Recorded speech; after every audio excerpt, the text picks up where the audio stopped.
So leadership and management is actually very important role in any organization. Basically in civil engineering project, there are many civil engineers, there are many experienced civil engineers, but then there are very few leaders who are able to, deliver projects on time.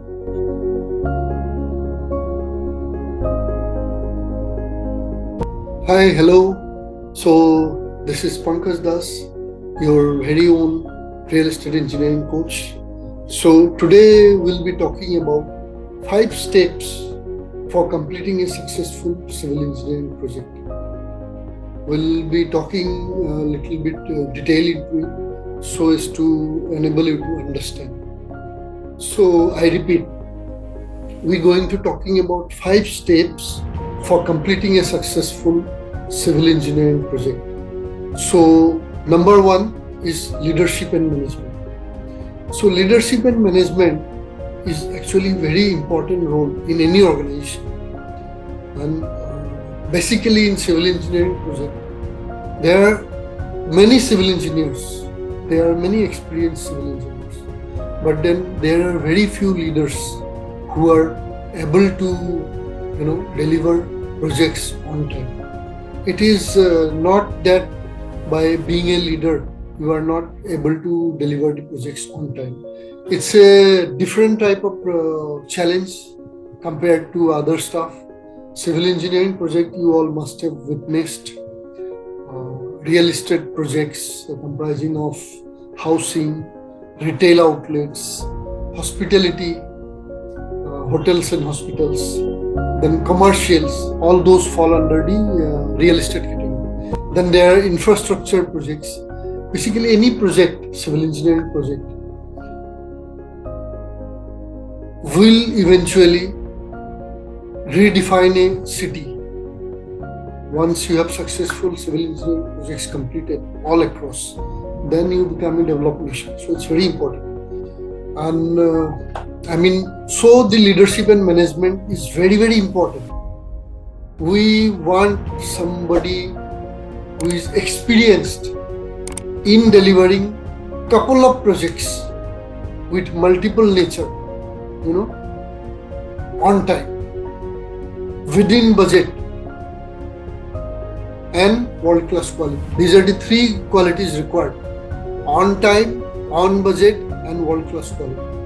If it is able to be handover completing or comprising these 3 qualities, then only you are a successful leader of being able to hand over a project on time with quality deliverables and budget. So we have to pick up somebody for this crucial role. It's very important. Once you have a strong leadership, rest things. Second comes recruitment of right resources, both internal and external. Internal recruitment means, as we have different departments in the construction of a project, starting from planning, contracts and tender and contracts, then QA QC, EHS, then budgeting department, quantity takeoff.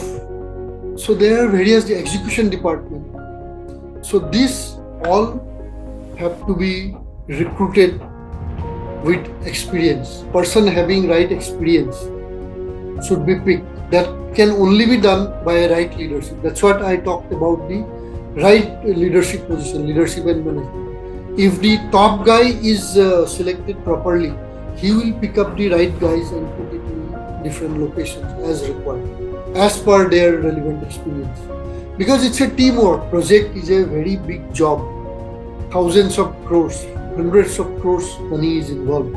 So it is only possible to execute, handle and deliver the project with right and appropriate skill set and experienced people. So that can be picked up by a right project leader with the right experience. So that's what I am mentioning this as the number 2 point, recruitment of right resources, internal and external. Internal I told, external means selecting the different stakeholders, because there are different construction companies you have to select through bidding process.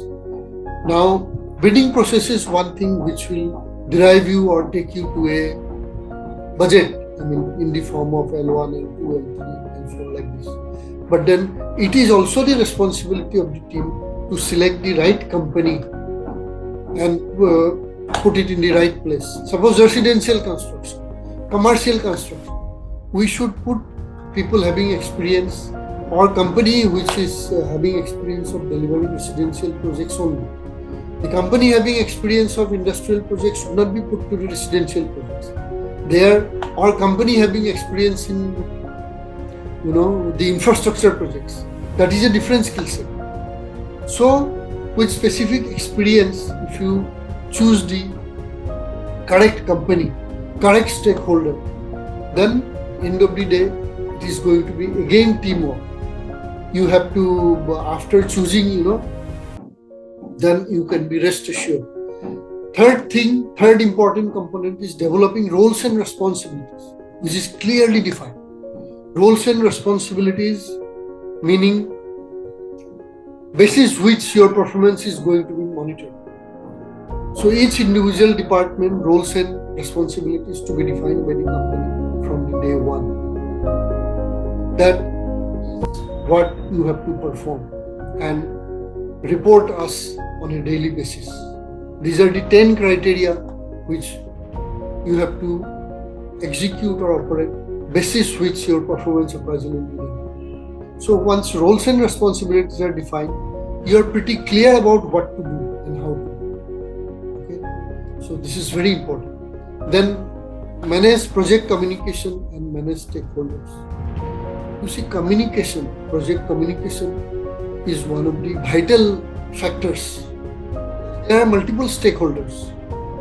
There is project developer who owns the project. Then they are appointing consulting engineers who will monitor the job. They have their own engineering setup. Then there is construction companies, their engineering setup is there. So it's a lot of people, lot of departments. There has to be interdepartmental coordination, monitoring. So this, you are giving some decisions to these stakeholders. It cannot be verbal. It has to be written. It has to be documented properly. It has to be communicated properly. Then only it becomes an official record, and basis which the companies will execute and raise their invoice or whatever after completing the job. So managing stakeholders, project communication, and at the same time managing stakeholders is very vital role. So I am coming step by step. Leadership, recruitment of right resources, these are from developer side. Once we fix the developer side, then these guys are going to take care of the stakeholders team also. Then developers and developing roles and responsibilities. Then managing project communication. And last but not the least is clearly defining the quality policy and the EHS policy. Quality assurance and quality control, there is a policy of every company. They have their certain parameters. Big companies, international companies, multinational companies like Tata's, Godrej, Birla's, L&T, Mahindras. These companies, I know, they are having good quality policies and good EHS policies, engineering, health and safety. So basis these policies, you will follow certain processes and procedures, and basis which your job evaluation can be done by certified third parties. You do not have a clear-cut policy means you are going in no direction. There has to be a clear-cut policy. And these two departments, QA, QC, quality and the engineering health safety, in India are still way behind the international standards. Few companies, what I talked about, they have little standards, but then they are also not up to the. So these two departments are very crucial departments, which eventually QA/QC quality department along with the execution team has to ensure that we deliver a world-class quality product, be it any project, residential, commercial, hospitality, any project, infrastructure. And EHS, engineering, health and safety, is also required. People working at the project, because there are many unskilled laborers also working in the project. So unless otherwise there is a proper process, format, safety system and guidelines, there is going to be accidents, and which could lead to fatalities. Nobody would like to have fatalities in any of the projects, but then it is, or it can be only achieved through proper guidance by defining the required policies.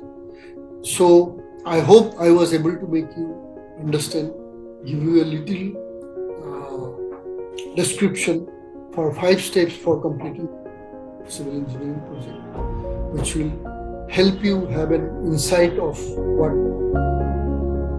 and where is the way forward. So thanking you, signing off for now.